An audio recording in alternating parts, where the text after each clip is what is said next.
this week feel different compared to just when you were getting thrusted and stuff in the middle of last season? You know, just being able to finally have the game come up and have all this time to prepare for it. Yeah, I think naturally you have time with it, but I think you always have the same feeling, the same. All week, you're just that making sure you're going through every little thing, regardless of getting named a coordinator and having to call it that week, or having, you still hit the same. You show up on Wednesday or show up on Monday with the same issues, and they're same like, all right, I got to make sure I get this ready to go for the guys. So, kind of feels the exact same. Hey Joe, with Kincaid running your system since the start of the tease, what have you learned about what he does well and what kind of options he gives you downfield? He's a. You kind of saw a little bit of it last year, right? You see a guy that, just continued to grow and get more and more comfortable. He's going into his second year, right? There's still a lot that he has to learn and grow and continue to develop. But, you saw him as the season went on just continue to get confident. And, I think him and Josh have, worked together a lot this offseason just to, be able to be on the same page with each other and understand, like, hey, when I do this, speaking to him. And so, I've loved how he worked in the offseason. I'm excited for him going to the season. When did you guys adopt the everybody eats mindset? Like, when did you hit a point this summer or this offseason you were like, yeah, that's going to kind of be our identity this year? That's a great question. I don't know. Sometimes it wasn't anything where you just kind of come up and you're like, all right, guys, this is a message. It's more of like, it's a mindset. And I just, we brought in a lot of guys that you just are new to Buffalo and new to how we do things, and just making sure that everybody's kind of understanding of, how we do things here, and we're going to celebrate each other's successes, and if if I take care of my job, it's going to come to me as well, and so we have an opportunity this season to see if we really believe that, if it's just something that. It's easy to say when you're getting a lot of reps in practice, but if you're going out in a game and you're a wideout and you might only get 2 targets this game, like, do you really believe that? Or, if you're a running back and you're having to protect on this, do you really believe that? And so it's a great opportunity for us. How many times do you think you've said it? I don't know half the things I say sometimes. But I don't know if it ever actually, like, comes out where it's just like, hey, guys, here's the message. But, I just want the guys to always just know, like, hey, like, you take care of what you're doing. Everything's going to take care of itself, and like, trust the quarterback. Just trusting that everybody out there, like, not feeling like he has to go here or has to do this. Just play within the system. Trust the progression. Trust everybody that's in the huddle with you. And I think if everybody embodies that, then everybody's going to eat. With Curtis Samuel, how sharp does he have to be mentally to line up all over the place and handle that kind of play call? Yeah, like there's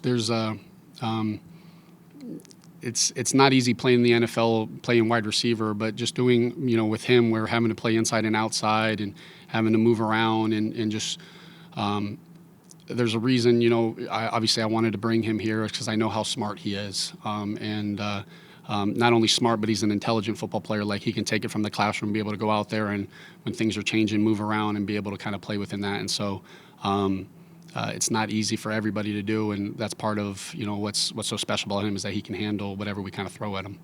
Where did you see the biggest growth from Keon from when he got drafted to getting ready for this game right now?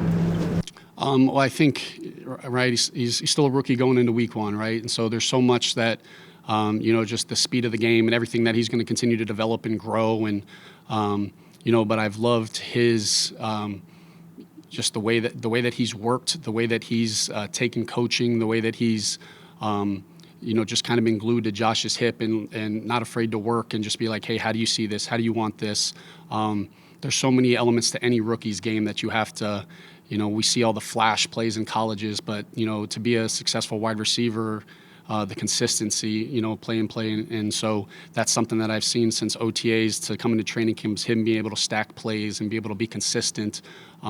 We know he does a great job of separating. We know he can go up for a football. We know he can be physical, but just doing that consistently. Loved his work ethic, and I'm excited for him to finally get an opportunity to be able to go out there on Sunday. All new pieces on offense, how important is it to start fast and instill some confidence in the group? Not just this game, but the early part of the season in general. Yeah, I think you always want to start fast. I think you wanna be able to get into a rhythm, and it's.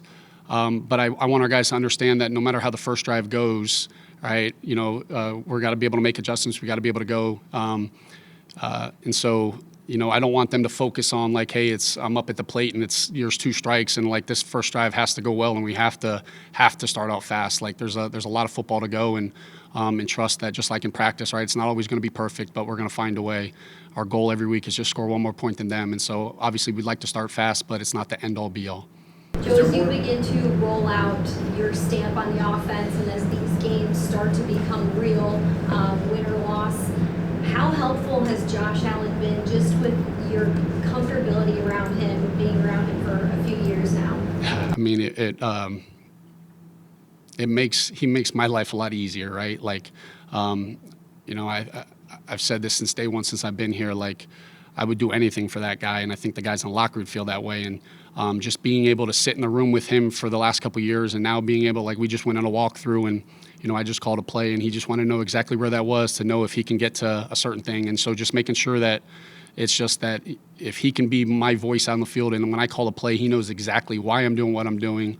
That makes, then we're all on the same page. It makes everybody's life a lot easier. And his communication, his attention to detail, and just being intentional about everything he's doing right now has been elite. And it's a lot of fun allowing him to take control of it all, and him just being an extension of kind of what I'm saying and me not having to always say it. What type of growth have you seen in Ray Davis throughout the summer? He's as mature as it gets as a rookie. He wants to be perfect. He asks a lot of questions. We played a lot of football in college, right? And so he's an extremely bright football player, but just seeing him develop both in the pass game and protection, we know he can run the football, being able to develop in that side and showing how important it is to him you understand that, hey, in college you might be able to just pancake a guy, no big deal. Well, there's a lot more technique involved, a lot more that comes into it in the NFL, nuances of routes, and just seeing him just understand that, hey, to be a running back in this league, I don't want to be just a runner. It's been very impressive.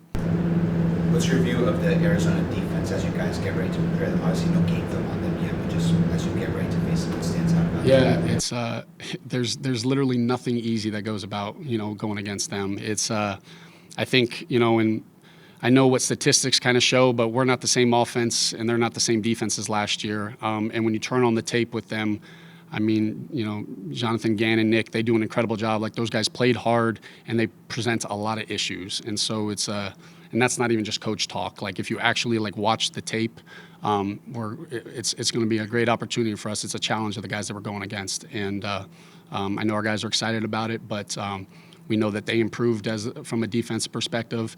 We know as the first game of the season, there's always unknown, right? Like I'm sure they're saying the exact same thing. So the game's going to be a lot about adjustments, and we think this is what they're going to do, but how are we going to be able to respond when? Are we going to be able to be poised when everything's kind of changing? And so it's going to be a huge test and a great opportunity for us.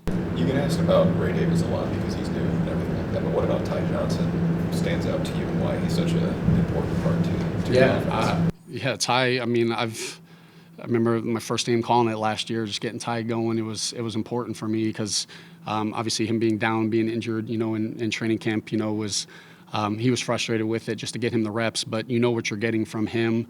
You're getting the energy with him, and he can do a lot of things in all 3 phases. And so part of the building that running back room was getting guys that, when a guy's in, you don't know if it's a run or a pass. You don't know if, hey, we don't have a protection back. We don't have a only runner back. We don't have an only scat back. And so having guys like Ty, Ray, and Jimbo, we have the opportunity to be able to do everything when our running backs are in the game. And so Ty brings that versatility with that, and his energy is contagious.